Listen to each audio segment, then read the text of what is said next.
For every opinion or belief someone may hold, there will be another party who just as strongly oppose that idea.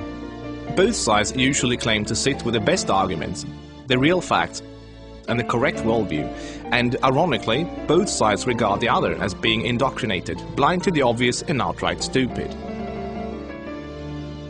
Most people only expose themselves to information that matches their own worldview. It is uncomfortable to do otherwise. Still, we would like to give you some surprising information about Islam. We also urge you to look further than only mainstream media, and if you can find the time for it, read the Quran yourself. To get you started, we'd like to present you 3 things you probably did not know about Islam. 1. Islam has not been hijacked. That Islam has been hijacked is what non-Muslims naturally assume, because they assume all religions are the same. The reason non-Muslims are so easily confused is that most of us don't realize the difference between the Quran and every other religious book we are familiar with. The Christian Bible is a collection of writings from various authors, written sometimes hundreds of years apart, with parables, advice and dreams, all collected together into one book. Same with the Jewish Torah. Even those of us in the West, who are neither Christians nor Jews, are still familiar enough with these religions to know this much, and therefore we assume the same is true for the Quran. But the Quran is only one book written by one man in his own lifetime. It is meant to be taken literally, and it is not full of symbolism or vague analogies. It is mostly direct commands. Of course, the Quran contains contradictory statements, just like other religious books. But the Quran itself provides the reader with a way to know what to do with the contradictions. It's explained in the Quran that if you have 2 passages that contradict each other, the one written later supersedes the one written earlier. Most Westerners are unaware that the peaceful, tolerant passages were written early in Muhammad's prophetic career. According to the Quran, those passages have been abrogated by later, more violent and less tolerant passages. So, when most Westerners hear jihadists quoting violent passages from the Quran, and then peaceful Muslims quoting peaceful passages, they interpret that the way they would if someone was quoting the Bible or the Torah. They think to themselves, oh, there must be many different and contradictory passages, like there are in other religious books, so Muslims can pick and choose what they like and justify whatever actions they want to take. But the Quran is nothing like that. There is no picking and choosing. It says very explicitly and in no uncertain terms that a Muslim must not alter or ignore any part of its very clear and direct message, or they will burn in a fiery torment forever.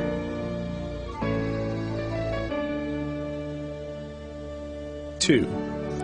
Striving to institute worldwide Sharia law is a religious duty. Many people don't realize how politically oriented Islam is at its core. In fact, Islam is less of a religion than it is a religious ideology. It includes a mandatory and highly specific legal and political plan for the whole society, Sharia. There is no separation between the religious and the political in Islam.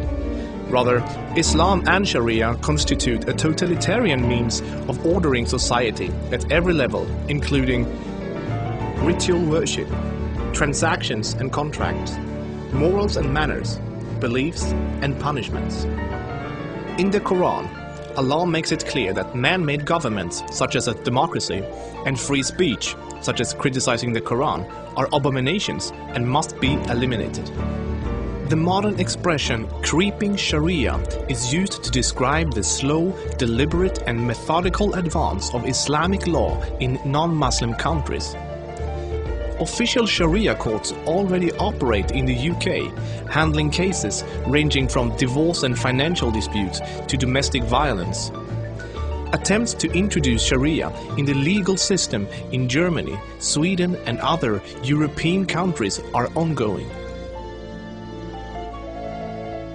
While Sharia already has a foot in our door in the matter of minor disputes like inheritance and domestic violence, it should concern you that Sharia commands that drinkers and gamblers should be whipped, allows husbands to hit their wives, allows an injured plaintiff to exact legal revenge, literally an eye for an eye, commands that a thief must have a hand cut off, commands that homosexuals must be executed, orders unmarried fornicators to be whipped and adulterers to be stoned to death, orders death for both Muslim and non-Muslim critics of Muhammad, the Quran and even Sharia itself, orders apostates to be killed, commands offensive, aggressive and unjust jihad.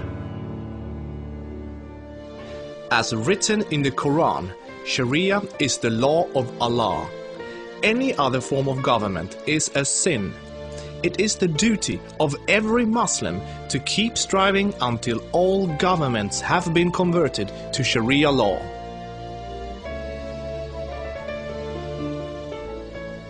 Three, Muslims are allowed to deceive non-Muslims if it helps Islam. For non-Muslims, this principle, called taqiyya, is another surprising concept of Islam. While most other religions speak highly of truthfulness, the Quran instructs Muslims to lie to non-Muslims about their beliefs and their political ambitions to protect and spread Islam. There are many examples of today's Islamic leaders saying one thing in English for the Western press and then saying something entirely different to their own followers in Arabic a few days later.